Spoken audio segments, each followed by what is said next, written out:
Vous avez déjà eu un chien excité comme ça ? Et on se dit, ok, faut absolument que je trouve un moyen de canaliser toute cette énergie avant qu'elle démonte quelque chose. Parce que parfois, il fait trop chaud, parfois il pleut, parfois on manque de temps, et parfois on a juste besoin de se retrouver un peu au calme à la maison. Donc la bonne nouvelle, c'est que fatiguer un chien ne passe pas forcément par des kilomètres de marche. Aujourd'hui, je vais vous montrer 3 jeux que j'utilise régulièrement avec mes propres chiens. Des jeux simples, faciles à mettre en place et qui permettent de solliciter ce qui fatigue souvent le plus votre chien, c'est-à-dire son cerveau. Et restez bien jusqu'à la fin parce que le dernier jeu utilise un objet que vous n'avez probablement jamais imaginé utiliser pour entraîner votre chien.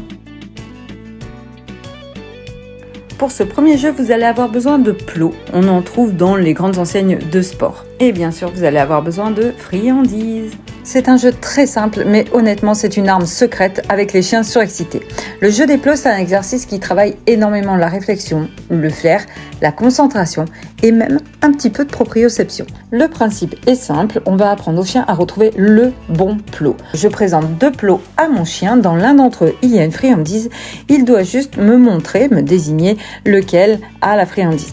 Donc je le laisse chercher.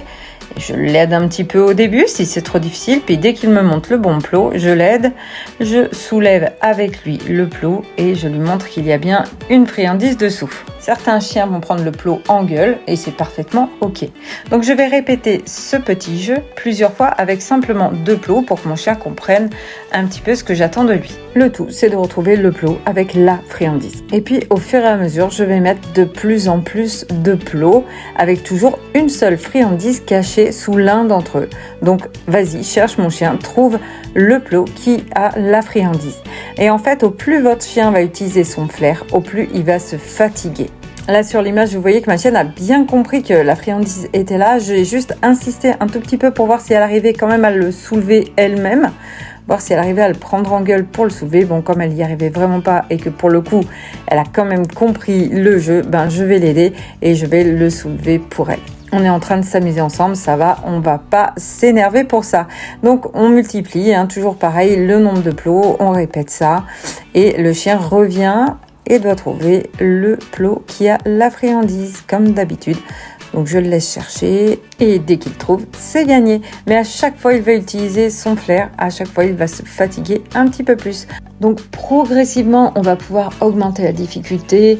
Plus de plots, vous l'avez vu, mais également on peut encore plus les espacer. On peut les déplacer également. On peut mettre des distractions, on peut mettre des faux indices. Bref, vous l'aurez compris, c'est un jeu qu'on peut démultiplier à l'infini. Et ce qui est génial avec ce type de jeu, c'est qu'on remet vraiment le cerveau en mode analyse, réflexion, prise d'initiative. Au lieu du monde où je cours partout.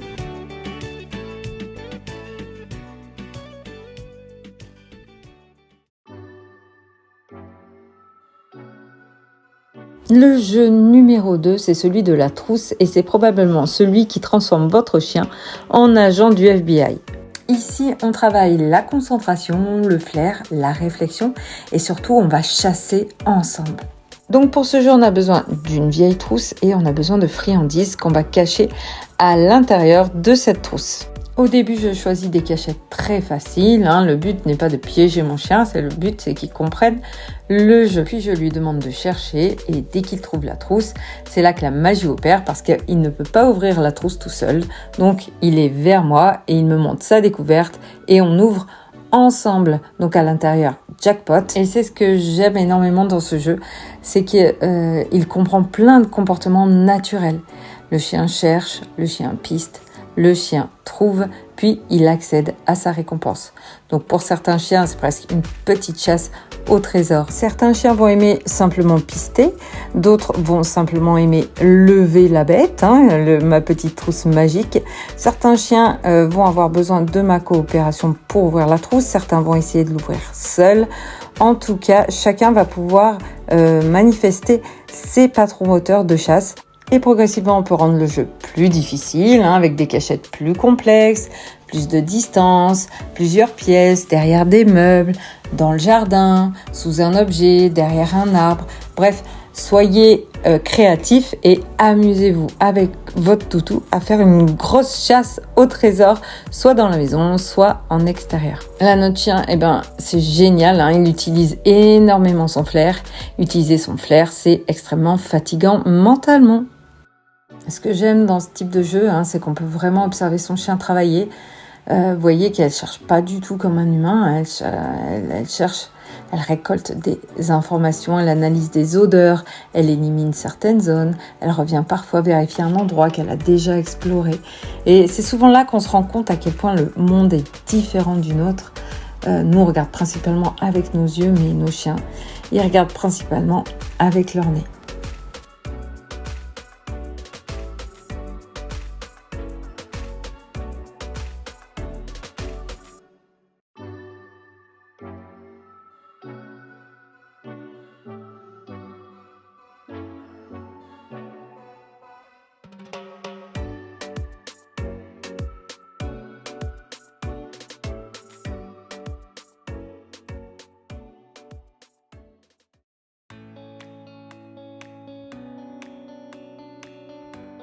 Alors oui, je sais, ça ressemble davantage à un outil de jardinage qu'à un exercice d'éducation canine, et pourtant c'est probablement mon jeu préféré des trois. Pourquoi j'aime ce jeu ? Parce qu'il mélange réflexion, mouvement, autonomie et coopération avec l'humain. Et surtout, il est très facile à faire évoluer.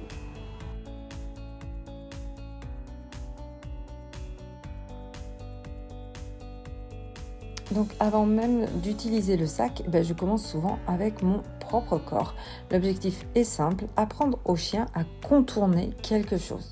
Au début, je vais vraiment guider avec ma friandise. Ma friandise, je vais la leurrer mon chien en lui mettant juste sous le nez. Hop, je passe dans mon autre main et mon chien m'a contourné. Donc je vais répéter ça plusieurs fois, que mon chien comprenne. Pour l'instant, je veux que tu fasses le tour de moi. Si j'ai une friandise dans chaque main, c'est plus facile. Comme ça, mon chien suit la première. Et hop, je fais passer sur la deuxième main pour qu'il puisse faire son tour entier.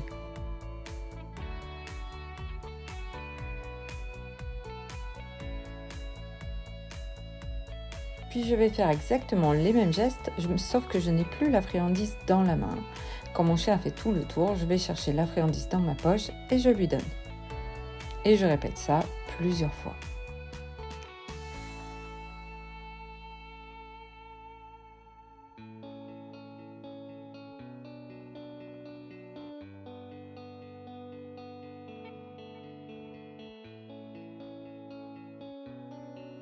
Donc l'idéal, c'est d'être au calme. À la maison, c'est encore mieux. Dans un jardin, quand il se passe rien autour. Là, ici, il y avait quand même un peu de distraction, mais mon chien le fait quand même.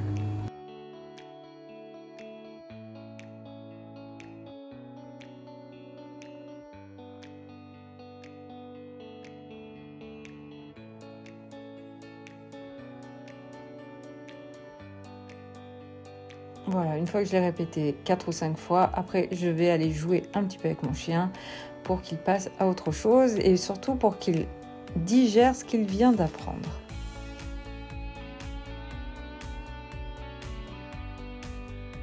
Et si votre chien accorde beaucoup d'importance à ses jouets, vous pouvez également faire la même chose, mais avec le jouet.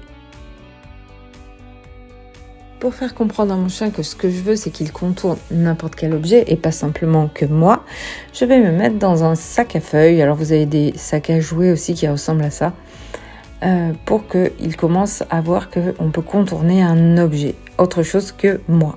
Donc je vais refaire exactement la même chose, leurrer mon chien avec la friandise au départ.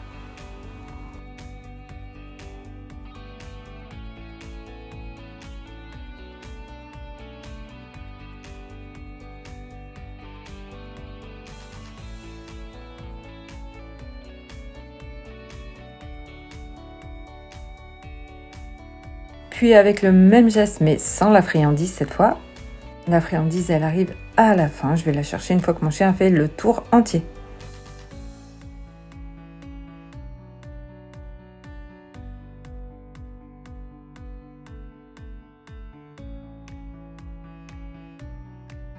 Je vais commencer à estomper aussi un petit peu mon geste, à en mettre un petit peu moins pour l'aider, pour qu'il réfléchisse justement à quel mouvement je vais lui faire faire.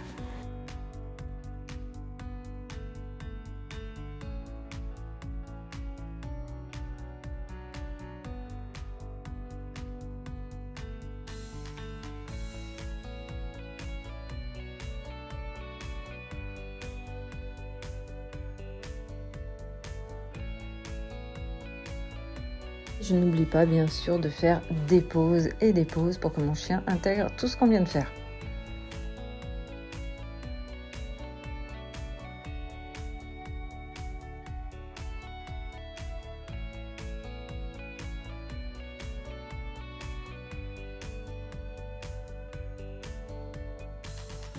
Et je n'oublie pas que ça reste un jeu, donc je motive mon chien dès qu'elle comprend ce que je veux.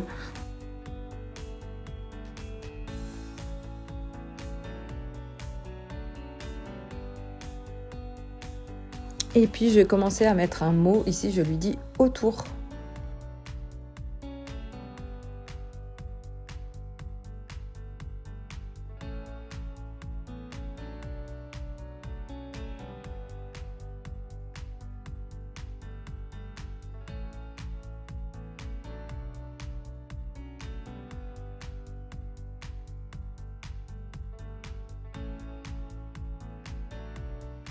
Assurez-vous que le chien a bien compris le mot et n'oubliez pas les pauses. Vu de l'extérieur, on a juste l'impression qu'il tourne autour d'un objet, mais en réalité, il est en train de travailler énormément de choses. Il doit comprendre où aller, prendre une décision, anticiper, s'éloigner de moi, revenir. Tout ça, ça demande énormément d'activité cérébrale. Donc on va faire comprendre à notre chien maintenant qu'il peut tourner autour d'autres objets. Donc ça peut être quelque chose de plus fin, quelque chose d'inhabituel. Ça peut être un arbre, peu importe, vous faites avec ce que vous avez sous la main. Mais on dit notre mot, tourne. Donc là, elle a encore un petit peu besoin de gestes. Ce geste, on l'estompera de plus en plus au fur et à mesure de l'entraînement. Pour l'instant, on n'oublie pas, c'est un jeu, donc on continue à encourager notre chien dès qu'il fait une réussite. Et si votre chien est motivé par le jeu, comme c'est le cas ici pour Canaille, j'ai pris son frisbee et comme ça l'encourage encore plus à faire ce que je lui demande.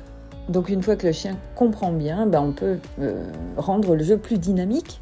Et si je mets un peu plus d'énergie, si je bouge davantage, si j'utilise un jouet, mon chien se transforme immédiatement en fusée. Par contre, le but du jeu, c'est pas de fabriquer un chien sous caféine. Si vous sentez que votre chien monte trop en excitation, vous ralentissez. Le but de ce jeu reste réfléchir et pas juste courir. Et au fur et à mesure de l'apprentissage, ce qu'on voit, c'est que littéralement, le chien gagne en autonomie. Au début, il a vraiment besoin d'aide et progressivement, il comprend. Et à la fin, on peut l'envoyer contourner un objet à plusieurs mètres de distance. Et ça, je trouve ça toujours aussi satisfaisant à regarder.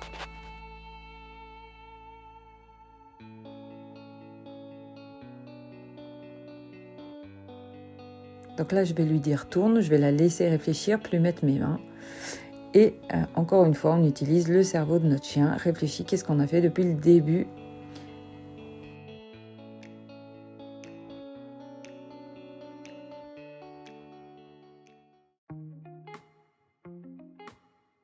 Alors, si votre chien déborde d'énergie, avant de rajouter forcément plus de kilomètres, essayez peut-être de lui donner davantage d'occasions d'utiliser son cerveau. Parce qu'un chien fatigué, ce n'est pas forcément un chien qui a beaucoup marché. C'est souvent un chien qui a réfléchi, qui a cherché, résolu des problèmes et partagé une activité avec nous.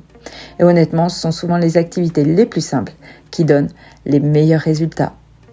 Alors, bon entraînement à tous!